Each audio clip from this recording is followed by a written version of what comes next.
எனக்கு ஒரு டவுட். கேளுங்க. ஆட்சியை கவுத்தீங்க, உங்க வேலையை விட்டீங்க, எதுக்காக இதெல்லாம்?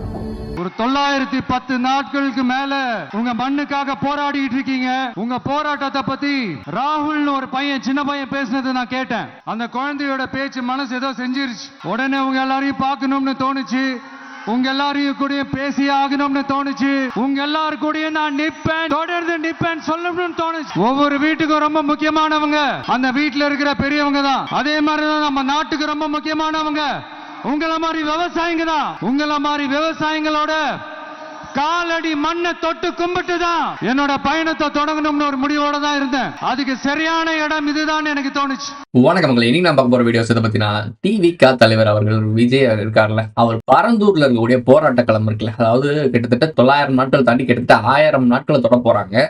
910 ஸோ 910வது நாள் இன்னைக்கு. ஸோ அந்த நாளில் அவங்க போய் அவங்கள மீட் பண்ணி அவங்களுடைய குறைகள் நிறைகள் எல்லாம் கேட்டு தெரிஞ்சுக்க போறாரு. ஏகப்பட்ட தலைவர்கள், ஏகப்பட்ட அரசியல் பிரபலங்கள் எல்லாமே போய் பார்த்துருக்காங்க இதுக்கு முன்னாடி. பட் அதெல்லாம் அந்த அளவுக்கு நியூஸ் ஆகாது, அந்த அளவுக்கு பெரிய ஒரு இம்பாக்ட் கொடுக்காது. ஏன்னா எல்லாருமே பொலிட்டீஷியன் தான். பட் இவர் இப்பதான் பொலிட்டீஷியனா உருவாயிருக்காரு. ஸோ இந்த ஒரு பிரச்சனையை கையில் எடுத்து இதுக்கு ஒரு தீர்வு காண்றதுக்காக ஒரு விஷயம் ஆரம்பிச்சோம் அப்படின்னா அவருடைய அரசியல் வளர்ச்சிக்கு இது ரொம்ப முக்கியத்துவமா இருக்கும்ன்றது அவர் தெளிவா தெரிஞ்சுட்டு இருந்திருக்காரு. இங்க என்னன்னா அவங்க பாலிடிக்ஸ் பண்றாங்க, பட் அதனால மக்களுக்கு நன்மை கிடைக்குதுன்னா ஓகே. ஸோ அதை பத்தி நம்ம பேசி ஆகணும். இன்னைக்கு என்ன பேச போறோம் அப்படின்னா, டிவிக தலைவர் எதற்காக பரந்தூர் விமான நிலையத்துக்கு போறாரு. ஸோ அதை பத்தி நீ பார்க்க போறோம். வாங்க வீடியோக்குள்ள போலாம்.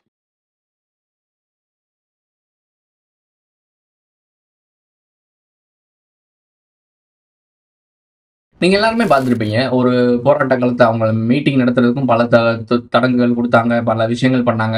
ஒரு பெரிய பிரம்மாண்டமான ஒரு அரசியல் பிரபலம் உள்ள வருது அப்படின்னா எதுவுமே பண்ணாம அவங்க பாட்டுக்கு அரசியல் நடத்திட்டு அவங்க பாட்டுக்கு மீட்டிங்கை போட்டு அவங்க பாட்டுக்கு போராட்டம் நடத்தி இந்த மாதிரிலாம் பண்ணிட்டு போயிட்டாங்க அப்படின்னா அந்த அரசியல் கட்சிக்கு என்ன மரியாதை? இப்போ ஒரு ஹீரோ இருக்கான் அப்படின்னா அவனுக்கு ஒரு வில்லன் ஒருத்தர் இருந்தால்தான் இவன் ஹீரோன்னு அவங்களுக்கு தெரியும். இதை சிம்பிளா நம்ம சொல்லணும் அப்படின்னா, கடவுள்னு ஒருத்தர் இருக்கான்னு தெரியணும்னா உங்களுக்கு வில்லன், அதாவது டெவில்னு ஒன்று காட்டணும், சாத்தான்னு ஒன்று காட்டினாதான் கடவுள்ன்ற ஒருத்தர் இருக்கிறதே ஞாபகம் வரும். இல்லைன்னு நினச்சிக்கோங்களேன், உங்க வாழ்க்கை நல்லா சந்தோஷமா ஹாப்பியா போயிட்டே இருக்கு அப்படின்னா கடவுளோட நம்பிக்கை உங்களுக்கு இருக்கவே இருக்காது, கண்டுக்கவே மாட்டீங்க, கோவில் பக்கம் திரும்பி கூட பார்க்க மாட்டீங்க. ஸோ ஒரு கட்டத்தில் பிரச்சனை வரப்போய் தான் யார்டா சொல்லி புலம்புறது, வேற வழியே இல்லை, கடவுளை காப்பாற்றிட்டு அங்கே போய் நிற்பீங்க. ஸோ அதே மாதிரி தான் ரியல் லைஃப்லையும் இப்போ அரசாங்கம், அதிகாரம், இந்த மாதிரி விஷயங்கள் இருக்குல்ல, இவங்கள்ட்ட போய் நம்ம முறையிடுற மாதிரி தான் இருக்கும். நமக்கு எல்லாமே சுமூகமாக கொடுத்துட்டாங்க. இந்த தேவைன்னு சொல்லி ஒரு வீடியோ போட்டிருப்பேன் அந்த சேனலில். அந்த சேனல் லிங்கை கொடுக்குறேன், அந்த வீடியோ லிங்கை கொடுக்குறேன், அதை பாருங்க. உங்களுக்கு இப்போ நான் சொல்ல வர விஷயம் கிளியராக புரியும்னு நினைக்கிறேன். மெம்பர்ஷிப்பாக தான் இருக்கும், மெம்பர்ஷிப் ஆட் ஆகிக்கும். விஷயம் என்ன அப்படின்னா, உங்களுக்கு இப்போ ஒரு தேவை இருக்கு, இந்த மாதிரி விமான நிலையம் வேணாம். ஒரு பாட்டியம்மா பேசுறாங்க, அந்த கிளிப்பை நான் போடுறேன், முதல்ல பாருங்க. எப்பா எங்களுக்கு ஏர்போர்ட் வேணாம் எப்பா, நாங்கள் தான் ஏர்போர்ட் வேணான்னு தான் கட்டிச்சு வரைக்கும் 10 வருஷமா 5 வருஷமா ஆயிரமா எப்பா. எங்களுக்கு இன்னத்துக்கு ஏர்போர்ட் எப்பா, இந்த ஏர்போர்ட்டை வேண்டாம் எப்பா. குழந்தை குட்டி மாமனார் மாமியார் எல்லாம் போய் மாண்டாங்க, அந்த மண்ணிலேயே நாங்கள் மாண்டு போகிறோம் எப்பா. எங்களுக்கு சோறு போட்டதால, கஞ்சி வாக்கத்தால, தண்ணி வாக்கத்தால எப்பா. எங்கள் வீட்டு வாசலை எங்களுக்கு விட்டா போதும் எப்பா. உங்களை இன்னும் நாங்கள் தண்டனை பண்ணுறோம் எப்பா. எனக்கு அதை பார்க்கும்போது ஒரு உருக்கமான ஒரு விஷயமா இருந்துச்சு. எனக்கு ஒரு மாதிரி பர்சனலாகவே அட்டாக் ஆயிடுச்சு. அவங்க என்ன கேட்குறாங்க உங்ககிட்ட, அவங்க எவ்வளோ இறங்கிட்டாங்கன்னு பாருங்களேன். அந்த மக்கள் அந்த பாட்டியை பார்க்கும்போது ஏதோ பங்களா வீட்லேயோ கழுத்தில் செயின்லாம் போட்டு ஆடம்பரமாலாம் வாங்கல, விவசாயம் பண்ணுறாங்க. கீழே இருக்க மக்கள் ரொம்ப அடித்தட்டு மக்களாக இருக்காங்க. அவங்க சொல்லக்கூடிய அவங்களோட வேண்டுதல் என்ன பாருங்க, எங்களுக்கு விமானம் வேணாங்க, விமானத்தில் நாங்களா போகிறோம், எங்களுக்கு எதுக்குங்க விமானம், எங்களுக்கு தேவையானது எங்கள் நிலம், நாங்கள் விவசாயம் பண்ணிக்கிட்டு இருக்கோம், நாங்கள் எதுக்கும் யாருக்கும் தொந்தரவு பண்ணாமல் நாங்கள் பாட்டுக்கு விவசாயம் பண்ணிக்கிட்டு உங்களுக்கு தான் சோறு விட்டுருக்கோம், எங்களுக்கு இங்கே நிலத்தை விட்டுருங்க, எங்கள் வீட்டை விட்டுருங்க, நீங்கள் எங்கே வேணால் என்ன வேணால் பண்ணிட்டு போங்க, எனக்கு தேவையில்லை. வளர்ச்சின்ற விஷயம் எங்கே வேணால் வளர்ச்சியை அடைஞ்சுக்கோங்க, நாங்கள் இப்படியே இருந்துட்டு போகிறீங்களா, பிரச்சனை இல்லைன்னு சொல்கிறாங்க. நிம்மதியாக எங்களை வாழ விடுங்கன்னு சொல்கிறாங்க. உங்கள்கிட்ட இதை கொடுங்க அதை கொடுங்கலாம் கேட்கல, என்னை நிம்மதியாக என் இடத்துல நான் வேலை செஞ்சு பொழைக்கிற இடத்த எனக்கு விடுங்கன்னு சொல்கிறாங்க. இதுக்கு மேலே ஒருத்தவங்க ஒரு மனுஷன், ஒரு ஆட்சி அதிகாரத்தை பார்த்து கேள்வி கேட்கணும்னு அவசியமே இல்லை. ஏன்னா இதுலேயே தெரிஞ்சிருச்சு என்ன லட்சணத்தில் இருக்குன்னு. ஒரு தலைமையில் இருக்க ஒரு ஆள், ஒரு தலைவர்னா என்ன? இப்போ எல்லாருமே சொல்லிக்கிறாங்க, நாங்கள் இந்த தலைவர் இந்த தலைவர், நாங்கள் எப்படிப்பட்ட தலைவர்கள் தெரியுமான்னு சொல்லி இப்போ எல்லாருமே பேசிக்கிறாங்க, பிரச்சாரம் பேசிக்கிறாங்க. தலைவர்னா யாரு? ஒரு கடைகோடி இருக்க மக்களுக்கும் அவன் என்ன செய்யணும், ஒரு கம்யூனிகேஷன் கரெக்டாக இருக்கும். அவங்க இந்த வீடியோ ப்ரெஷ்ல நியூஸில் தான் வந்துட்டு இருக்கு. ஸோ இப்போ அவங்க பார்வைக்கு போகும், அவங்களுடைய ஆட்களுக்கு போகும். அவங்கள அதிகார வட்டாரம் என்ன பண்ணணும், ஓகே இது நடக்குது. ஒரு பாட்டியம்மா செருப்படுத்து அடிச்சாங்கன்னு சொல்லிட்டு அவங்களை தனிப்படை கொண்டு தேடினாங்கல்ல, இப்போ இந்த பாட்டியம்மாக்கு என்ன செய்ய போறீங்க? செருப்படுத்து அடிச்சாங்கன்னா இந்த மாதிரி நடந்தா அப்படித்தானே பண்ணுவாங்க. ஸோ இதான ரியாலிட்டி. இப்போ ஒரு மிகப்பெரிய பொறுப்புல இருக்க ஒருத்தவர் தவறான பொறுப்பு சரியா பயன்படுத்தல அப்படின்னா, இந்த மாரி பாட்டி வேதனைகள பண்றாங்க. இவங்கள மாரியே அந்த பாட்டி வேற ஏதாவது விதத்துல வேதனைப்பட்டிருந்தாங்கன்னா, ஸோ அவங்களுடைய உண்மையான விஷயங்கள் இருக்கும்ல. இப்ப இந்த பாட்டி ஒரு விஷயம் சொல்றாங்க. எங்கள நிம்மதியா வாழ விடுங்கன்னு சொல்றாங்க. இந்த விஷயம் தான் நான் அங்க போயிருக்கணும். உங்கள செருப்படுத்து அரைஞ்சாங்கன்னு சொல்லி தனிப்படை கொண்டு தேடுறாங்கன்னு சொல்லி ஒரு மேட்டர் போயிட்டு இருந்துச்சு பார்த்துருப்பீங்க. அதே ஏஜ்ல ஒரு பாட்டி சொல்றாங்க, உருக்கமான ஒரு விஷயம். யாரையும் தொந்தரவு பண்ணல, எதையும் பண்ணல. நீங்க எதுவுமே எனக்கு தேவையில்ல. இவர்னா செய்ய வர்றதா இவர்னாச்சும் நம்பிக்கை துரோகம்ன்றதுலாம் எவ்வளோ கேவலமான விஷயம் தெரியுமா? உங்கள நம்பி தானே ஓட்டு போட்டோம்னு சொல்றாங்க. எங்கள ஏமாத்திட்டீங்கன்னு கேட்கறாங்க. ஓப்பனா நேரடியா கேட்கறாங்க. கோவமா கூட கேட்கல. ஏன்னா கோவமா கேட்க தெரியாது அவங்களுக்கு. அடக்கி அடக்கி கீழ போய் வாழவே வழி இல்லாம திர்றாங்க இவைங்க. அவங்களுடைய கோவம், அவங்களுடைய இவங்களுடைய வருத்தம் உங்கள அழிச்சிருங்க. உங்க ஜெனரேஷனே அழிச்சிரும். உங்களுக்கு இப்ப புரியாது. இப்ப நீங்க ஆடம்பரமா வாழ்ந்துட்டு இருக்கீங்கன்னு நெனச்சுட்டு இருப்பீங்க. இலங்கையில அந்த ராஜபக்சே வீடு எப்படி சூறையாடப்பட்டுச்சு? மறந்துட்டீங்களா நீங்க? என்ன ஒண்ணு மக்களுக்கு எது சரின்னு தெரியாம போயிருச்சு. சும்மா சூறையாடி மக்கள அந்த அவைங்களோட வீட்ட அடிச்சு நொறுக்குனா முடிஞ்சு போச்சுன்னு நெனச்சுட்டு இருக்காய்ங்க. சரியான நிலைப்பாடு அவங்களுக்கு தெரியல. எவன் எதிரின்னு தெரியல. எப்படி செயல்படணும்னு தெரியல. இதான் மேட்ரு. சரி, ஓகே. இப்ப நம்ம இலங்கைக்கு போவோம்னா, தமிழ்நாட்டுக்கு வருவோம். இந்த பரந்தூர் மண்ணுக்கு இந்த பாட்டி பேசின ஒரு விஷயத்த கேட்டிருப்பீங்க. வீடியோல எல்லாரும் பார்த்திருப்பீங்க. இவ்ளோ உருக்கமா என்னோட வாழ்க்கை இப்படி இருக்குங்க. எங்களுக்கு நிம்மதியா விடுங்கன்னு சொல்றாங்க. அதிகாரத்துல இருக்கவங்க என்ன பண்ணியிருக்கணும்? ஒரு ஏர்போர்ட் தானங்க. யார் போப்போறா? அவைங்க போப்போறாங்களா? நம்ம போப்போறோமா? நானே இதுவரைக்கும் ஏர்போர்ட் போனதில்ல. ஏர்போர்ட்குள்ளேயே போனதில்ல. ஏன்னா யாரையாவது சென்ட் ஆஃப் பண்றதுக்கு வேணா கூட போயிருக்கேனே தவிர உள்ள போனது கிடையாது. ஸோ அவங்கலாம் ஏர்போர்ட்ட வேடிக்கை தான் பார்க்கணும். வானத்துல போறத கை கட்டி தான் உட்கார்ந்திருப்பாங்க. அவங்க இடத்துல எதுக்கு ஏர்போர்ட்? ஏகப்பட்ட இடங்கள் சும்மா இருக்கும்ல. தமிழ்நாட்டுல ஏதோ ஒரு இடத்துல சும்மா கிடக்கும்ல. ஏன் உங்க வசதிக்கு ஏத்த மாரி நீங்க இடத்த பிடிச்சுக்கிறீங்க? எதுவுமே யூஸ் பண்ணாதது, மக்களுக்கே பயன்படாத இடம் ஒரு இடம் சும்மா கிடக்குங்க. எங்கேயோ ஒரு அவுட்டர்ல கிடக்குன்னா, அப்ப வைங்க. ஏர்போர்ட்டுக்கு போறேன், அவன் அவுட்டர்ல போய் போமாட்டானா? எப்பயோ கொஞ்சம் 5 பேர் தான் போறாய்ங்க. எல்லா மக்களும் காமனா யூஸ் பண்றது வந்து ட்ரெயின் கிடையாது. ஃப்ளைட் வந்து காசு இருக்கவன் தான் போவான். அவன் எப்படியும் கார்ல, கேப்ல தான் போய் பார்க்க போறான், போய் போக போறான். ஸோ எங்கேயாவது ஒரு அவுட்டர்ல தூக்கி போடுங்க. அந்த மாரி ஏரியால போடுங்க. இங்க அந்த ஒரு மக்கள் விவசாயம் பண்ணிட்டு ஒரு ஒரு ஒரு வாழ்க்கை வாழ்ந்துட்டு இருக்காங்க.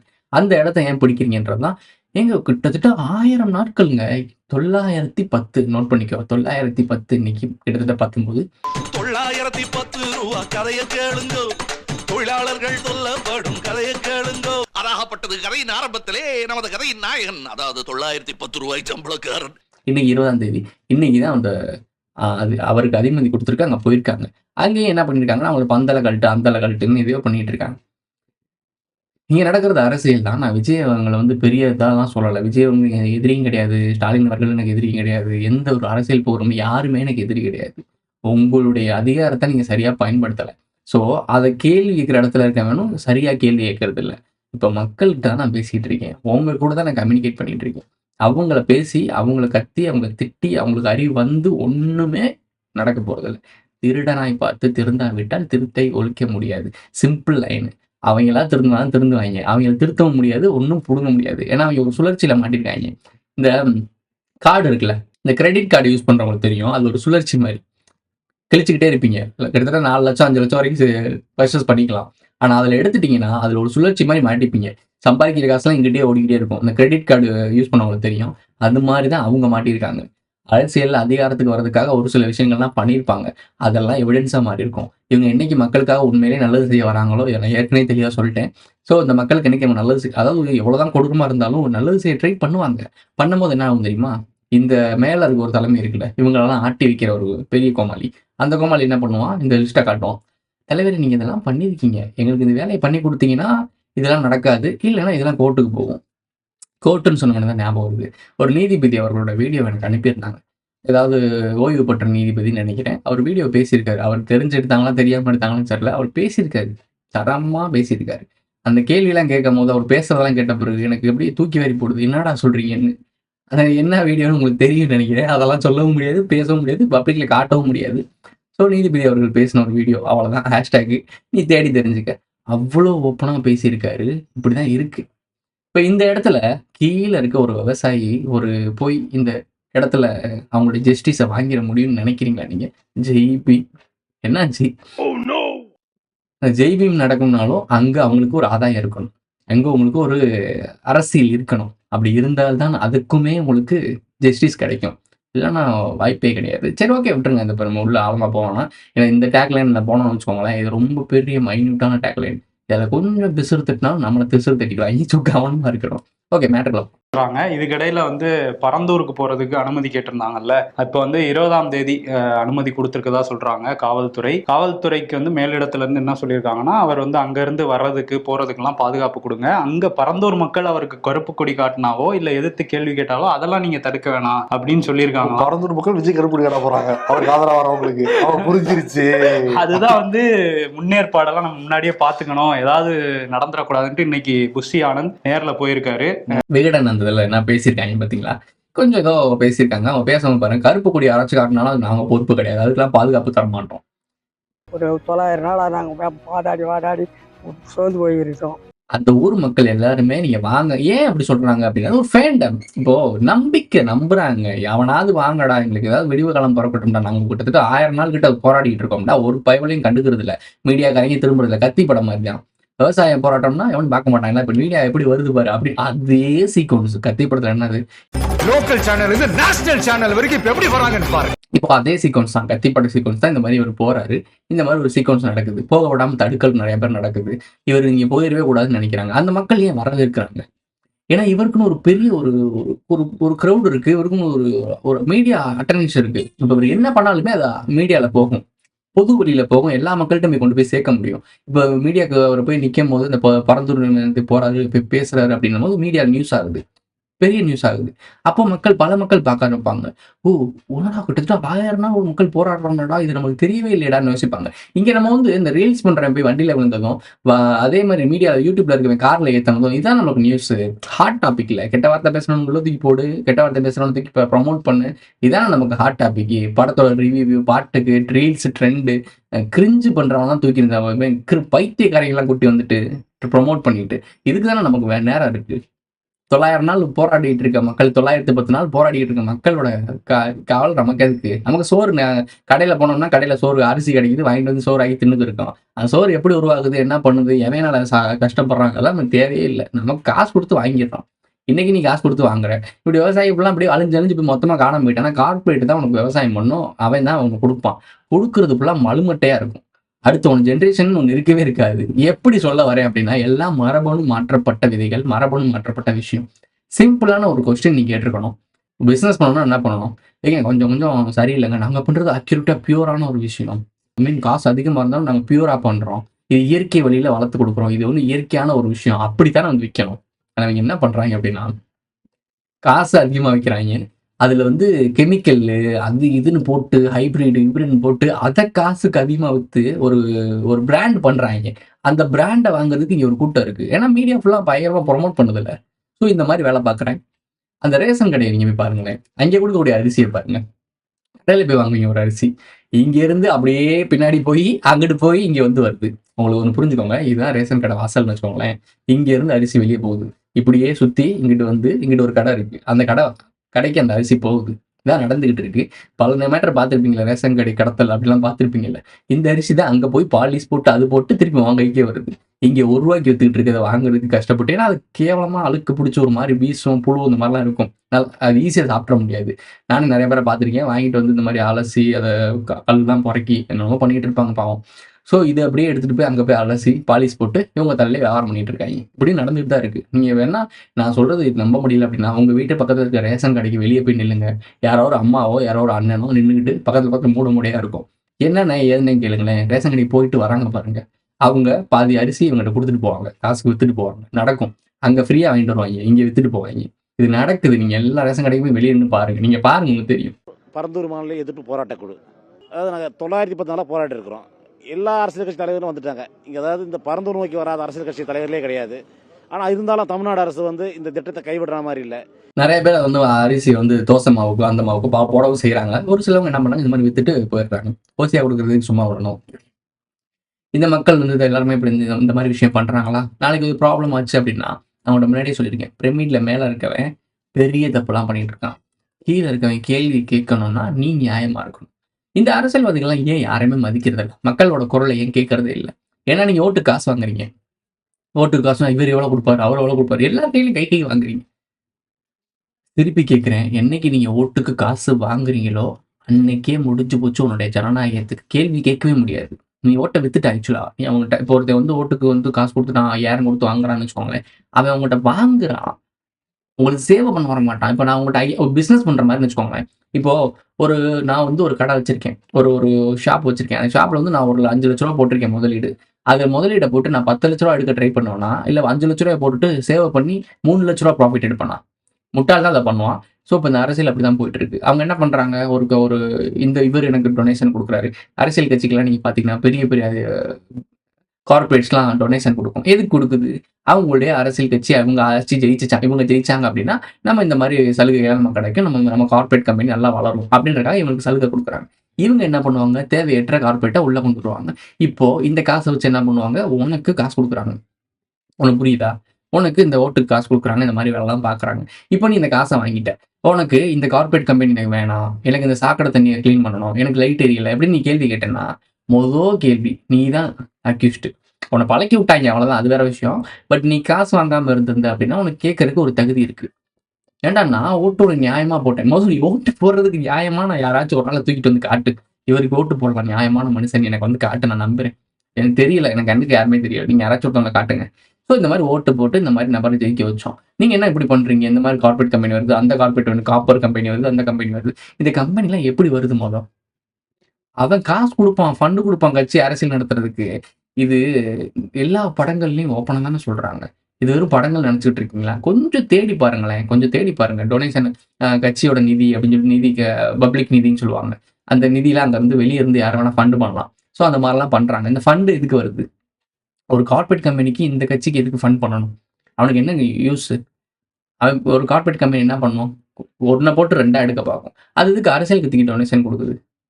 இந்த ஒரே ஒரு கேள்விய மட்டும் நீ கேளு. கேட்டுட்டு நீ அதுக்கப்புறம் யோசிச்சு பாரு. உனக்கு நெறைய விஷயம் புரியும். ரொம்ப ஆழமா போறோமோ? சரி ஓகே. கட் பண்ணிக்கலாம். சார் நீங்க மைண்ட் வாய்ஸ் நினைச்சு சத்தமா பேசிட்டு இருக்கீங்க. நான் இறங்கிக்கிறேன். இல்ல பரவாயில்ல இருக்கு. சிம்பிளா சொல்றேன். நான் இன்னைக்கு இந்த வீடியோ பேசுறத பிளான் இல்ல. விடாமுயற்சியில ஒரு பாட்டு ரிலீஸ் ஆயிருக்கு. Open talk. தெளிவா சொல்லிட்டாய்ங்க. நெறைய வார்த்தைகள், தெளிவான வார்த்தைகள் இருக்கு. ஸோ அத பண்றது தான் பிளானு. பட் ஆனா இந்த டீகோடிங்க விட ரியல் லைஃப்ல நடந்துட்டு இருக்க முக்கியமான விஷயம் தான் நான் முக்கியம்னு சொல்லிட்டு அதுல பேசினேன்.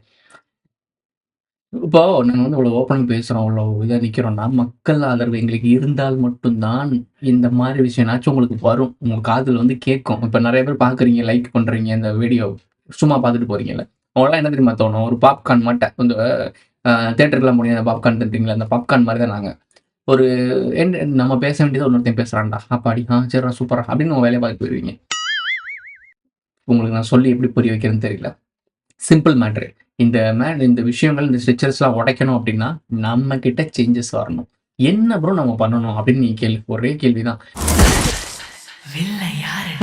நான் உங்கள செய்ய சொல்றது, உங்கள இத பண்ணுங்கன்னு சொல்லுவேன். நீ வந்து மக்கள்ட்ட போராடுங்க, போய் ரோட்ல நின்னுங்க, கத்துங்க அதெல்லாம் சொல்லவே மாட்டேன். அத முட்டாள் தான் பண்ணுவான். இந்த நாட்டுல, இந்த அதிகாரத்துல போய் நீங்க ரோட்ல நின்னு போராடுனீங்கன்னா ஒண்ணுமே நடக்காது. நான் சொல்ல வேண்டிய விஷயம் ஒண்ணே ஒண்ணுதான். நீ அவேர்னஸ் ஆகி எவ்வளோக்கு எவ்வளோ உன்னால கத்துக்க முடியுமோ, இந்த உலகத்துல நடக்கிற ஃப்ராடுத்தனம், முள்ளமாரித்தனம், உன்னை சுத்தி நடக்கிற எல்லா ஃப்ராடுத்தனத்தை எவ்வளோக்கு எவ்வளோ உன்னால கத்துக்க முடியுமோ கத்துக்க. என்னென்ன பண்றான், யார் யார் திருடன், யார் யாருக்கு எவ்வளோ கொள்ளையடிக்கிறான், என்னென்ன பண்றான், நம்மளை சுத்தி என்ன நடக்குது, இதை பத்தி தெளிவா வைக்க. உன்னை யாரெல்லாம் ஏமாத்துறா, என்ன பண்றான்னு தெளிவா வைக்க. நீ தெளிவாயிட்டு பக்கத்துல இருக்க எல்லாருக்குமே அந்த விஷயத்த சொல்லி கொடு. இந்த தற்குறி மட்டம் போறாங்க, இந்த கட்சியில நான் சேர்றேன், அந்த கட்சியில சேர்றேன், இவங்கெல்லாம் சொல்லி புரியவே இல்லையா போய் நின்று. ஸோ எல்லாருக்குமே அவேர்னஸ் கொடு. அவேர்னஸ் தான் ரொம்ப முக்கியம். நீ எவ்வளோக்கு எவ்வளோ தெளிவா இருக்கியோ அவ்வளோக்கு எவ்வளோ ஒன்று நீ சஸ்டெயின் பண்ணிடலாம். விழித்துக் கொள்வோர் எல்லாம் பிழைத்துக் கொள்வார். இந்த வார்த்தை அர்த்தம் அவனுக்கு தெரியாது. அர்த்தம் தெரிஞ்சவனுக்கு இதோட வேல்யூ புரியும்.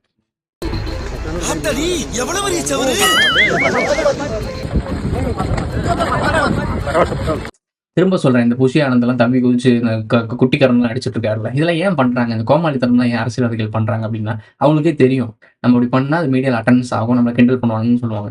Negative promotion. உங்களுக்கு புரியுதா? இப்போ ஒரு தலைமை இருப்பாரு, விஜய்னு ஒருத்தர் இருப்பாரு. அவர் ஒரு நடிகர். அவர் கோமாளி ஆக்கிடக்கூடாதுன்றக்காக பக்கத்திலேயே ஒட்டிக்கிட்டே இருக்க ஒரு கோமாளியை உருவாக்கி வச்சிருவாங்க.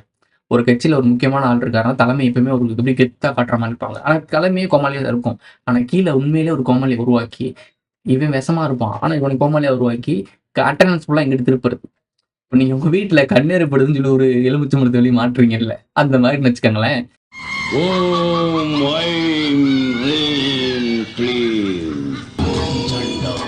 ஸோ இந்த மாதிரி வச்சுட்டு இவன் தான் பெரிய கோமாளி, இதுதான் மெயின் விஷம், இது உள்ள போகுது அங்க போக வேண்டியதெல்லாம் இங்க வாங்கிக்குது. நீங்க உங்களோட கண்ணு எங்க போகும்னா இந்த கோமாளி கிட்ட தான் போகும். ஆனா மேல இருக்கிறதே பெரிய கோமாளின்றது உங்களுக்கு தெரியாது. இப்ப நான் பேசுறது உங்களுக்கு புரிஞ்சிச்சு அப்படின்னா உங்களுக்கு அரசியல் புரிஞ்சிருச்சுன்னு அர்த்தம். இத்தோட இந்த வீடியோ முடிஞ்சிச்சு. இந்த வீடியோ பிடிச்சிருந்தா லைக் பண்ணுங்க, கமெண்ட் பண்ணுங்க, சப்ஸ்கிரைப் பண்ணுங்க, மறக்காம இல்லைக்கண்ணா அதில் போட்டு இந்த ஃப்ரெண்ட்ஸ்லாம் ஷேர் பண்ணுங்க. உங்களுடைய கருத்துக்களை கீழே கமெண்ட்ல சொல்லிட்டு போங்க. அடுத்த வீடியோல சந்திக்கலாம். ஏர்போர்ட்டே வரக்கூடாதுன்னு நான் சொல்லல, இந்த இடத்துல வரக்கூடாதுன்னு தான் சொல்றேன். Who is this guy?